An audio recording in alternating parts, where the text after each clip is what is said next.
Okay, well, my actual homework takes forever to upload. No, this is not going to work with this camera in this place. Okay, moving to a different spot. I could totally cut that and re-record, but I'm not gonna. Because, you know what? I'm not actually a professional. And this isn't a video for professionals either. Okay, so... Well, now my head's cut off, but honestly my head is completely irrelevant to this video.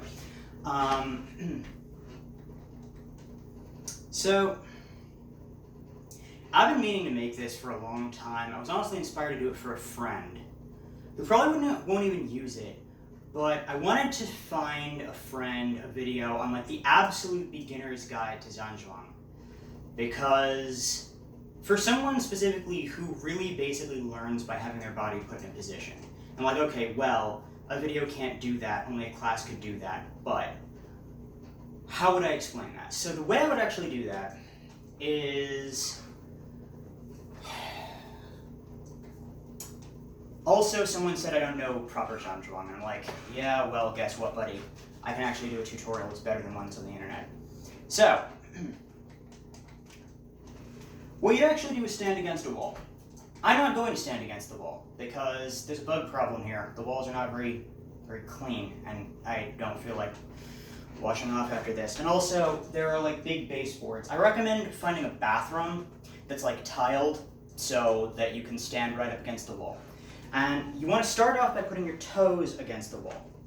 And then you just bring your knees to the point where they touch, again, the wall. And that's how deep your knees are going to go. And for your back position, you're going to stand against the wall, and I'm going to stand sideways so you can actually see what I'm doing for a bit.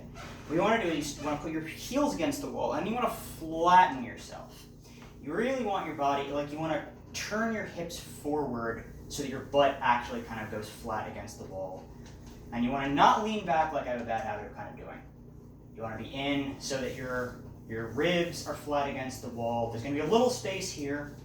You don't want it to be a lot. You also don't actually want to be putting weight here. Use the wall to find your alignment. Don't actually do this practice standing against a wall, or you'll rely on leaving your weight on the wall. Oh, by the way, very important note. Never bring your knees past your toes when you're doing this. If your hips sit a little bit to the back, that's not the end of the world. There are plenty of taiji forms where you're going to be a little bit wider, and you're going to go low, and you're going to go back, but you're never going to want to go forward because it's putting strain on your knees. So you're going to find that alignment. You also want the flat on the back of your skull to be flat to the wall. Bad habit of letting that slip a bit. So it's going to align pretty much like this. And this is going to be... There are two arm postures that I've seen. There's... Let me tilt the camera up just a tiny, tiny bit. So that you can actually see my arms now. Professionalism. Nope, not happening. Okay, so... I've seen arms like this. I'm going lower than normal. I've seen arms like this. I was taught arms like this. And a lot of teachers do it like this. I prefer this because it naturally has your shoulders drop. But do whatever works. Your hands, your fingers are going to be a little bit spread out. You're not going to splay them like this. You're not going to have them together like this. And your thumbs are going to be kind of here. I don't have a clever way to instruct how you do this. Oh, another point, by the way. Getting the foot width correct. And if I knew what the hell I was doing, I would have gotten that first. But because I am super amateur at this whole video making thing, I did not. So... I actually like to use the Wing Chun trick of just putting my heels together, turning my feet straight out, turning here. I've never done Wing Chun, I've seen people do it. This is a really useful way to get your correct width for just basic Zanzhuang. If you're going to do like a wide horse stance like they do in Shen Taiji, or like a low horse stance like they do in Baji, you can start from the same place and go here, and then turn to here, and then turn out on your heel, and you will have the right width. Now, if you're in an actual class, your teacher's not going to want you to do that. They're going to want you to either step out, or rotate out, or something like that. But it is much easier to learn the width, the way that I just did it. And then once you understand what that alignment should feel like, it will become easier to do it afterwards, in my experience. As for the arm posture, there's probably some clever way to figure out exactly the right angle, like, I don't know, putting some kind of ball under your armpit or something. I've just been doing it forever. I've been doing it for like started around 18, learned this version I was 19, and I'm 33, so, you know, like 15 years, 14, 15 years, long time. I don't really have to. I mean, there's a reason why I'm not standing against the wall, and why when I want to zhanzhuang, I don't do my feet, I just like, yeah, that feels about right. Okay, here, and here, and here. And you can get to that point, but this is the absolute noob guide to zhanzhuang. This is not the advanced practitioner's guide to zhanzhuang. You want the advanced practitioner's guide, there's probably a whole million of those that don't ask me for it. Now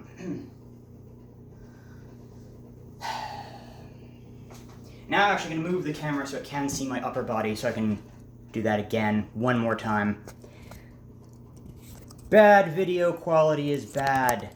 It's okay. This is a video for noobs. It's also a video by video noobs. Not Qigong noobs, but video noobs. So my head positioning is probably the thing that I do the least well. But when I'm conscientious about it, my head's going to be here, my arms are here, back's not quite right. Okay, that's better.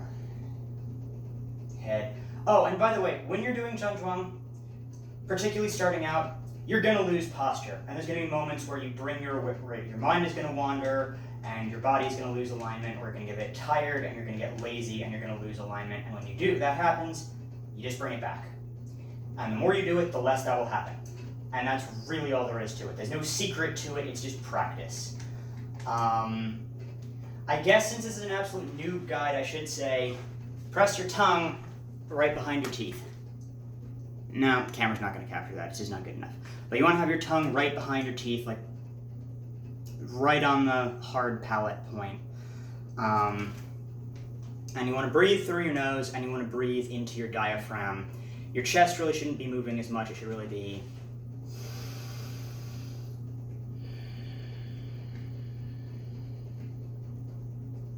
kind of breathing.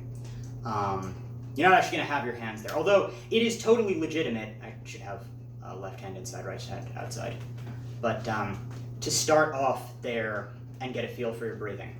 And indeed, there are Qigong practices where you will do that, where you will start with your hands here.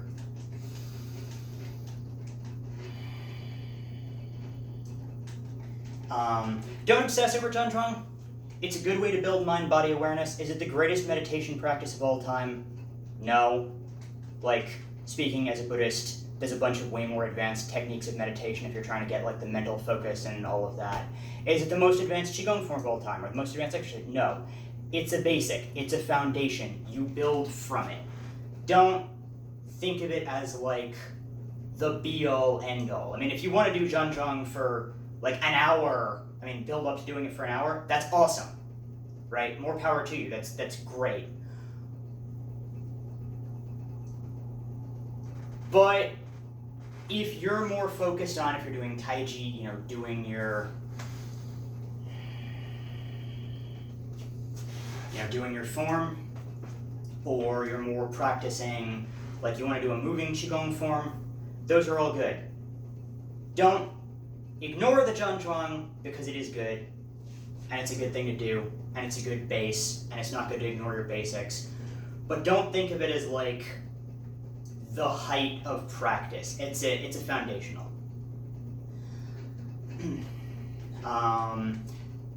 If anybody has a really clever way to figure out, like physically what you do to get this alignment right for your arm, post it in the comments. I have not seen that video. Or better yet, don't post it in the comments. Better yet, make a video and then tell me about it. Don't try to post a link in the comments because that would require that my comments be set up to allow links. I'm not even sure how to do that, or even if I want to. But do make that video. And I hope this is useful to somebody. I do not, disclaimer by the way, that should have been at the beginning of the video. I do not call myself an expert. Oh, other thing that I forgot to say. It's a good idea to actually like lift your toes up off the floor, and then really squeeze in. And I can't really show that because my camera's not that good and I don't feel like going barefoot anyway. But like raise your toes up, spread your toes out, and like dig in almost like you're a bird. Because that is going to, what they taught me is you want to have your weight distributed, ball of the foot, big toe, and heel. I find as someone with very flat feet that it also helps to, I should have also said that you want to bring your feet to parallel. And you want to also bring your knees to parallel. Again, noob guide. Video making noob too. I'm doing this totally extempore. I could totally do multiple takes and do it perfectly, but I'm lazy, so I'm not gonna. I do not normally consider myself a teacher. My videos are not generally tutorials. Certainly do not take any of the videos that are called homework as tutorials because they are literally my homework for a class that I post publicly because why not? It gives me YouTube content. However, this is so basic, and it's one of those things that I think is so basic that a lot of people don't think to explain it in detail because it's just like, I mean,